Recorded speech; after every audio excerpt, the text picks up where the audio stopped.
Nous allons voir comment introduire des boulons dans CP Connect pour résoudre l'assemblage entre deux pièces en bois. Pour ce faire, une fois le nœud créé, nous le sélectionnons dans le tableau à gauche de l'interface et éditons l'assemblage en cliquant sur le bouton correspondant en haut. Dans la fenêtre surgissante Assemblage, dans l'onglet Modèle, nous devons spécifier les opérations nécessaires pour définir l'assemblage. Dans cet exemple, une plaque a été insérée sur la poutre principale B1. Puis, une deuxième plaque a été ajoutée perpendiculairement et soudée à la première. Maintenant, nous allons introduire les boulons qui nous permettent de résoudre l'assemblage entre cette plaque et la poutre secondaire B2. Pour cela, nous ouvrons le menu Bois dans la barre d'outils supérieure et cliquons sur l'option Boulons.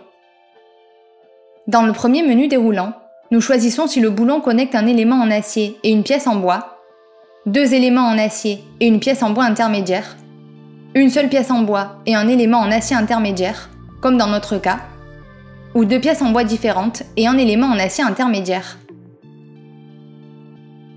Ensuite, à droite, nous sélectionnons la pièce en bois et l'élément en acier, parmi ceux disponibles, soit un profilé ou une plaque.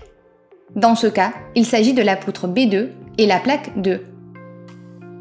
Un tableau apparaît en dessous où nous définissons le nombre et la position des boulons. Pour saisir manuellement la position des boulons, nous cliquons sur Ajouter et saisissons leurs coordonnées X et Y par rapport à l'origine des coordonnées locales de l'élément.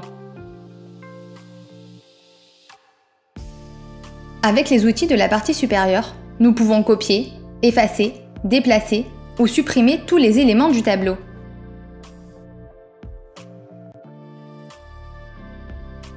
Nous disposons également d'un outil permettant de générer les boulons automatiquement.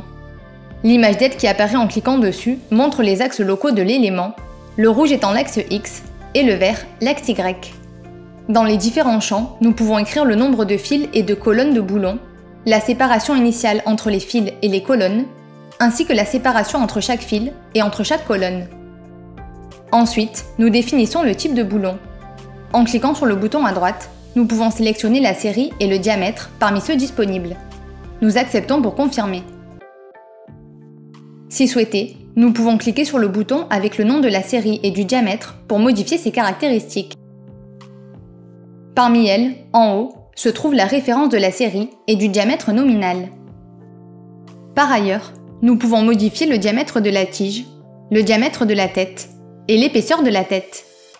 Puis, nous pouvons entrer des valeurs dans le tableau pour indiquer la longueur du boulon et la longueur de la partie filetée.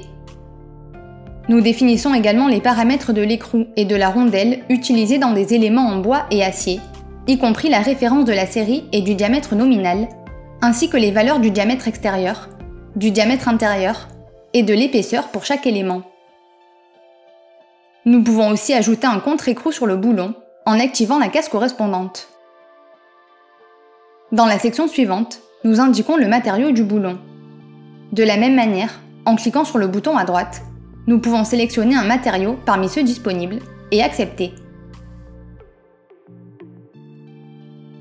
En cliquant sur le bouton avec le nom du matériau, une fenêtre apparaît où nous pouvons modifier sa référence, description, module d'élasticité, limite d'élasticité et limite de rupture.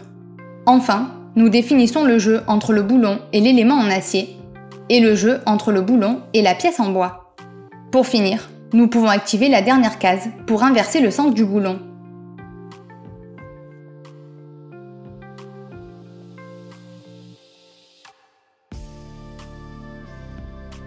À partir de ce moment, nous devons ajouter le reste des opérations nécessaires pour compléter le modèle de l'assemblage afin de pouvoir effectuer le calcul de celui-ci.